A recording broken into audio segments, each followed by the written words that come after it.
Hi yours, எல்லாருக்கும் வணக்கம். இப்போ நீங்கள் பார்த்துட்ருக்கதாங்க சித்தரத்தை அப்படின்னக்கூடிய ஒரு வகையான மூலிகை செடி. பாருங்கள் எவ்வளோ அழகாக இருக்குது, நல்லா பசுமையாக இருக்குது பாருங்கள். ஒரு வருஷத்துக்கு முன்னாடி எனக்கு தெரிஞ்ச நண்பர் ஒருத்தர் கொடுத்துருந்தாரு.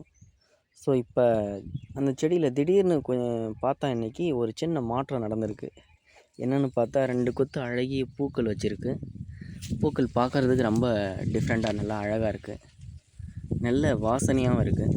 பொதுவாக சித்திரத்தை செடி எடுத்துக்கினாலே அந்த இலையை லைட்டாக எடுத்து கசக்கி நுமுட்டி முகர்ந்து பார்த்தாலே நல்ல வாசனையாக இருக்கும், நல்ல மணமாக இருக்கும். ஸோ இந்த பூவுலையும் அதே அளவுக்கு நல்ல மனம் வருது. பூவும் பார்க்குறதுக்கு ரொம்ப அழகாகவும் இருக்குது பாருங்கள். ஸோ சித்திரத்தை செடியும் நம்மக்கிட்ட இப்போ அவைலபிளாக இருக்குது. ஸோ இது சளி பிரச்சனைக்கு நல்ல தீர்வு கொடுக்குது. வேணுன்றவங்க கீழே இருக்க கான்டாக்ட் நம்பருக்கு கால் பண்ணுங்கள். தேங்க்யூ.